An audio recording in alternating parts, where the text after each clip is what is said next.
السلام علیکم viewers, welcome to your channel الکنز۔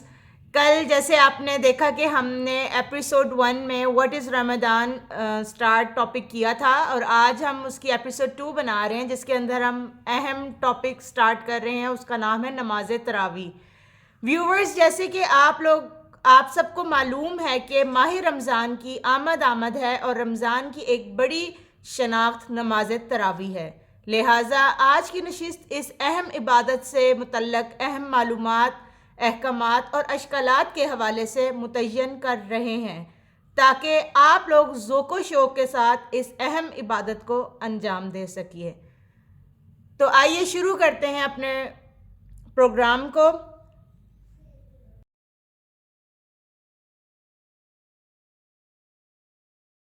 السلام علیکم ڈاکٹر صاحب۔ وعلیکم السلام ورحمۃ اللہ وبرکاتہ۔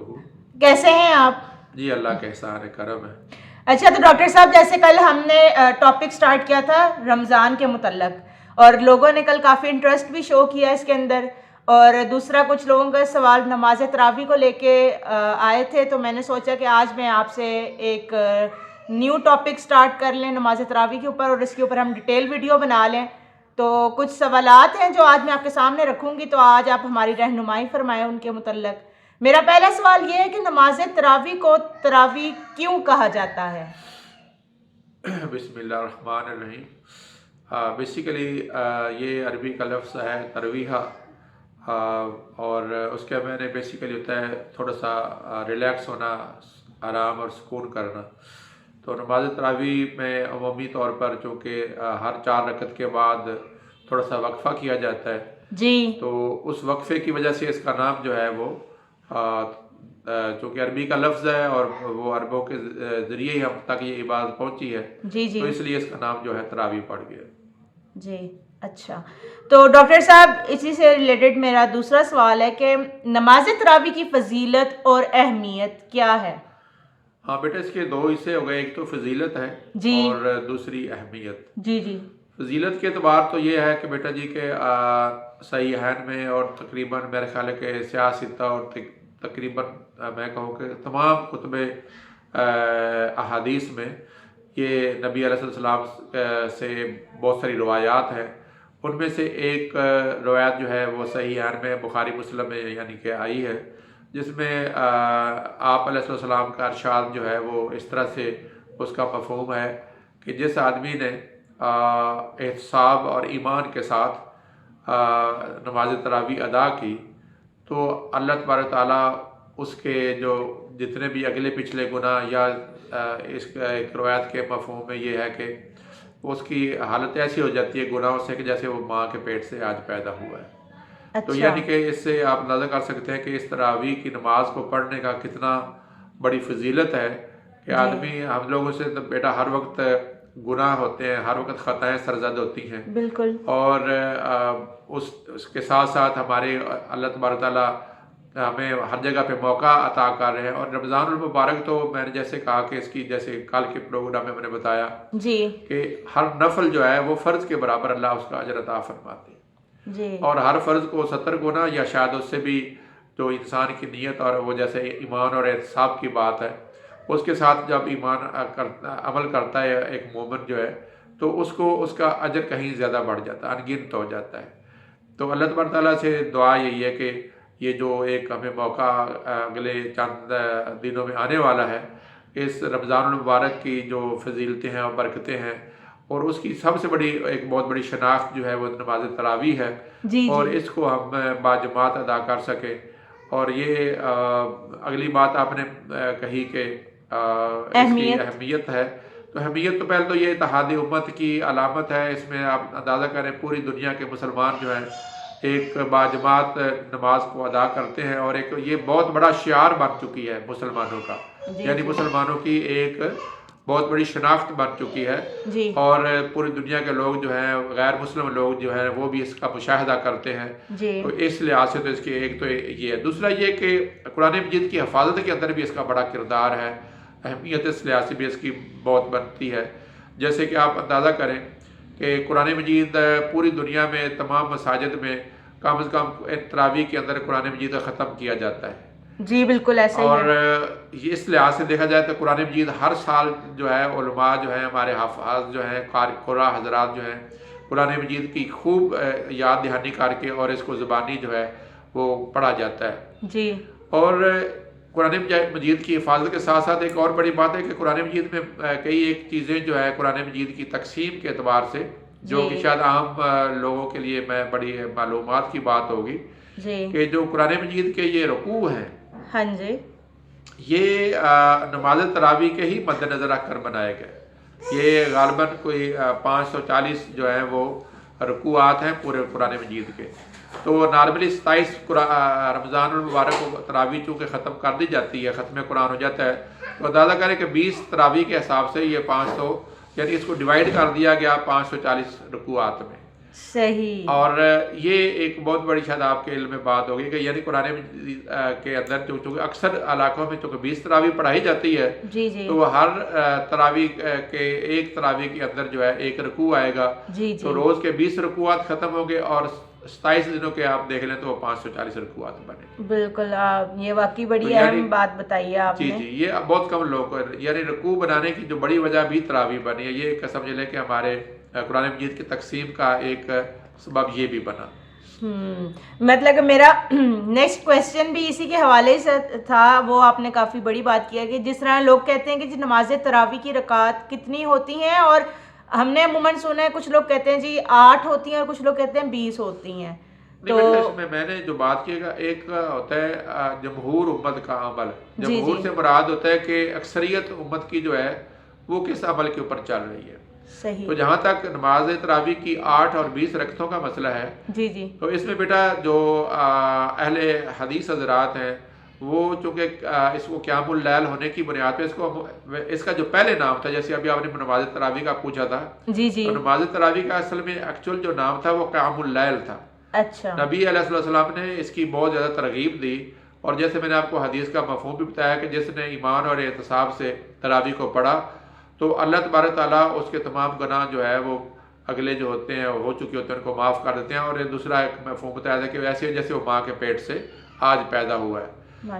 یاد رکھیے گا کہ یہ جتنے گناہوں کی بات ہم کرتے ہیں یہ گناہ جو صغیرہ ہے ان کا ذکر ہوتا ہے. کبیرہ گناہ بیٹا بغیر توبہ کے بغیر انسان کے وزائل نہیں ہو سکتے. ان کے لیے توبہ کا انشاءاللہ ہم ایک نشست میں کریں گے کہ توبہ کی کچھ شرائط ہیں، اس کے بغیر وہ گناہ جو ہے وہ زائل نہیں ہوتے.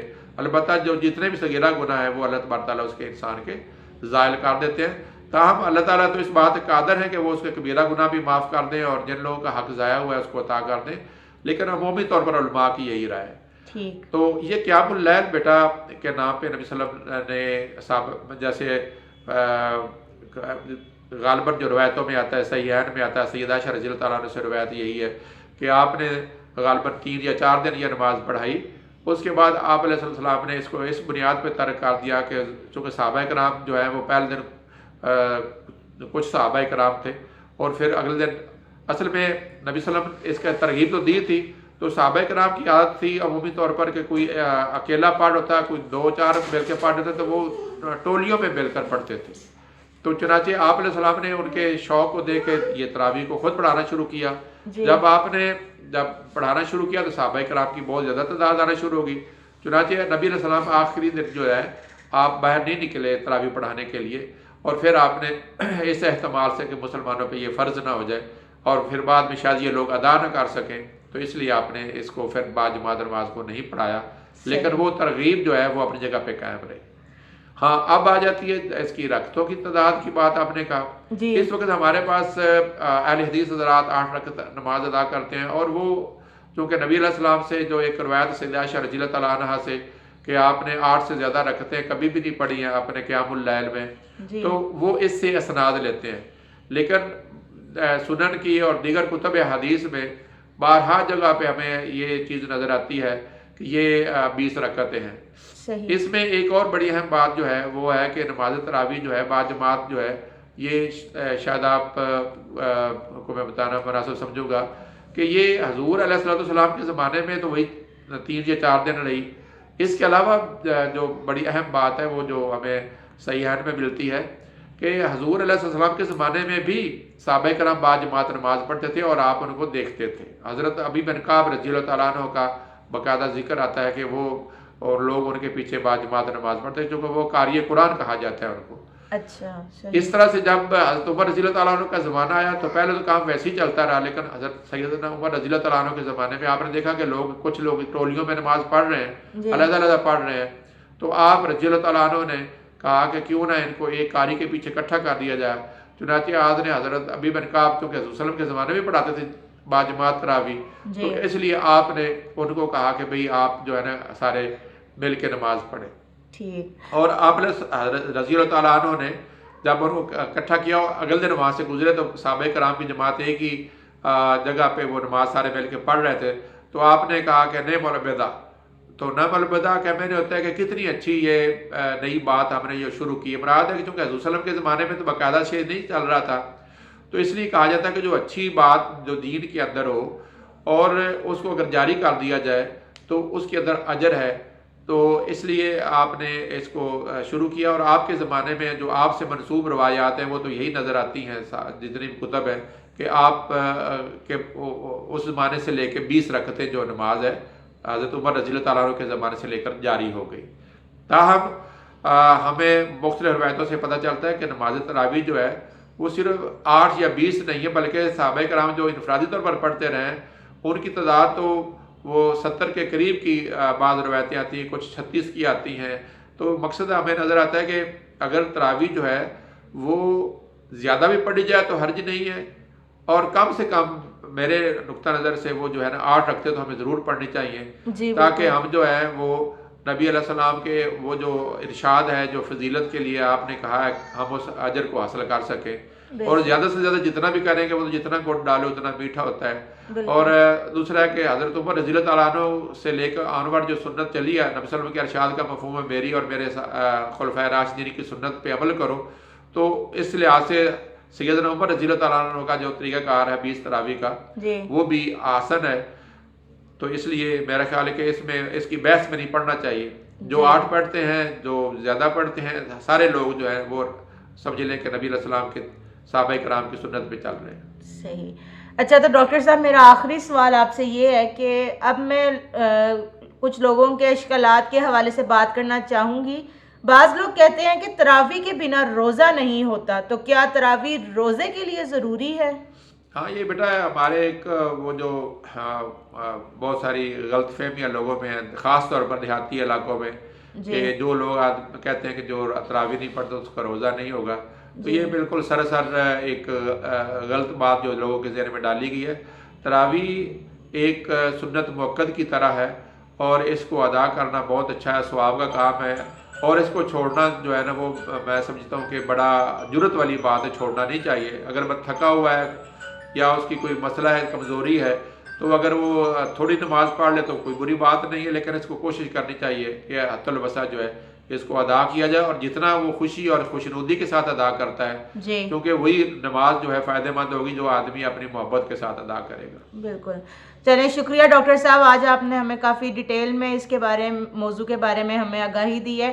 تو ویورز، اگر آپ کو یہ ویڈیو پسند آئی ہو تو اس چینل کو سبسکرائب کرنا مت بھولیے گا، ویڈیو کو لائک کرنا اور شیئر کرنا مت بھولیے گا. اس میں بیٹا ایک اور بات میں اپنے ویور سے ریکویسٹ کروں گا کہ اگر آپ کو کچھ اس حوالے سے کچھ سوالات ہوں اور کچھ ایسی جو مزید احکامات کے حوالے سے پوچھنا ہو تو وہ آپ کمنٹس میں جو ہے نا وہ کریں تاکہ ہم آپ کی ان چیزوں کو جو ہے نا ایڈریس کر سکیں. جی بالکل. جیسے آپ نے سنا ویورز، ڈاکٹر صاحب نے آپ سے ایک ریکویسٹ کی ہے، تو آپ لوگ اس چیز کو مد نظر رکھیے گا. اور آپ لوگوں کے کمنٹ سے ہمیں خوشی ہوگی کہ آپ لوگوں کو اپنی رائے جب آپ ہمیں دیں گے تو ہمیں اچھا لگے گا. تو انشاءاللہ جلدی آپ سے نیکسٹ ویڈیو میں ملاقات ہوتی ہے. اللہ حافظ.